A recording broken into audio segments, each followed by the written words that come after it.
All right, I promised basketball. We keep going with basketball in segment 3. Living their best life, Cedric, and it looks like Zion Williamson, the presumed #1 overall draft pick in the NBA draft, hasn't announced he's leaving, but assumed he will.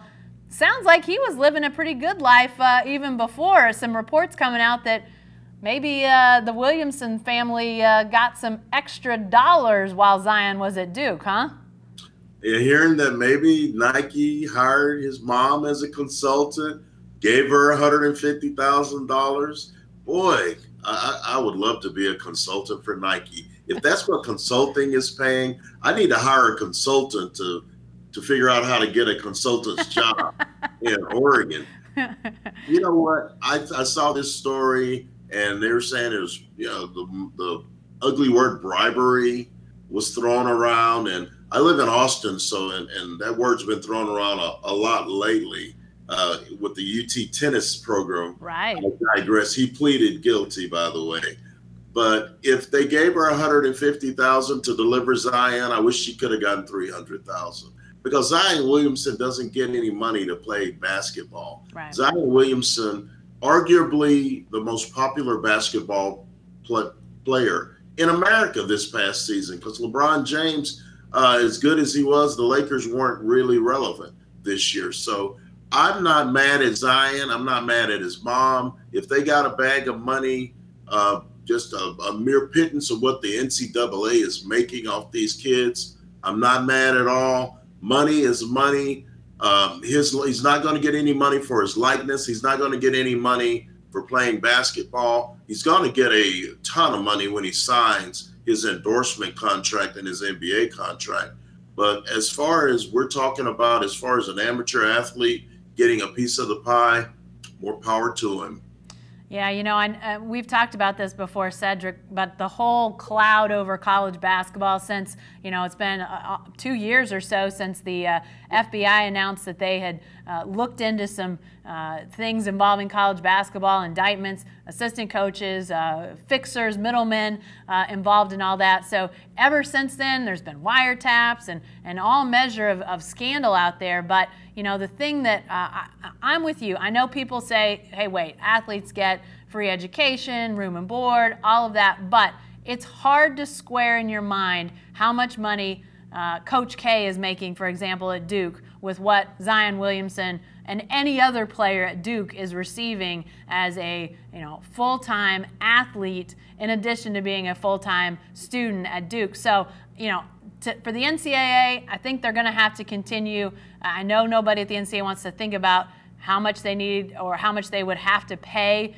if players were somehow compensated, especially in men's basketball, in football, those sorts of things. But these are the types of things that the NCAA is going to have to continue to face if they don't figure out some way to do something for the players that goes beyond just the basics, because you've got athletes coming from situations where it's not enough if mom can't pay the light bill or dad can't, you know, make the car payment. They feel like they need to help as much as they can, and so these things are happening. And I don't think that that's going to change, unfortunately. So does that force the NCAA's hand? I think that becomes a real question that, Cedric, you would hope leaders in the NCAA are at least talking about, maybe not publicly, but doesn't there have to be some conversation happening among NCAA leaders about this? Oh, absolutely. And guess who's getting rich, Jen? Coaches, athletic directors, TV executives, conferences, Big 12, yeah. SEC, you name it. You got Roy Williams doing car commercials with that Ram. And I guess it's a Chrysler, and I guess the Dodge Ram. I understand the marketing behind that. Coach K's got radio shows, and everybody's getting rich, and the players are holding the bag. Yeah. I'm sorry, congratulations. Here's your degree and a $40,000 a year job. Your coach, John Calipari's making $9.2 million a year. Yeah. And I can't remember the last time Calipari made a layup or a free throw or stopped anybody on defense. Yeah. I know college is supposed – the biggest joke going is that college is amateur athletics. The only amateur part about it are the people playing it. Everybody else is getting money. People like you and me getting charged $100 just to see a college football game. wearing shirts with V. Young on the back of it, and Colt McCoy and Sam Bradford. Their jerseys are selling like hotcakes. You think the Baker Mayfield jersey, they can't even keep those in stock now in Norman. So those kind of things, Kyler Murray, those kind of things are just adding to the pot that is the solid gold printing press, printing money machine that is college football and college basketball. And the kids aren't getting any of that money. Great to get a scholarship, but when you represent your team, there's one thing, but when you're making all these dollars for your school, you should share in some of those profits. I will go to my grave believing that. Yeah. Well, while we're talking about the Williamsons possibly living a good life, here's somebody else living a good life this week, Cedric. That's a couple NBA greats that are getting ready to retire, Dirk Nowitzki and Dwayne Wade, both announcing, Dirk making it official earlier this week. He is done playing in the NBA. We knew Dwayne Wade was finishing up his career, but special moments for both of those guys. Cedric, if you didn't see it yet, go watch that commercial that Budweiser has produced. I've seen it. I may or may not be a Budweiser fan, but that commercial was fantastic. And then obviously all the people that showed up for the retirement ceremonies for those guys, unbelievable stuff. And Cedric, both of those guys have been nothing but class during their time in the league. Champions, both of them, both have at least one NBA championship ring. Unbelievable careers, unbelievable legacies that both of those guys have left. Represented the league with class, dignity, and just and they were fun to watch. Absolutely. Nowitzki changed how 6'11" guys are viewed in this league. He came into this league shooting jumpers and threes, and people were like, "You better get your big butt down on the block and go dunk on somebody." But then they noticed that he'd made 4 threes. Yeah.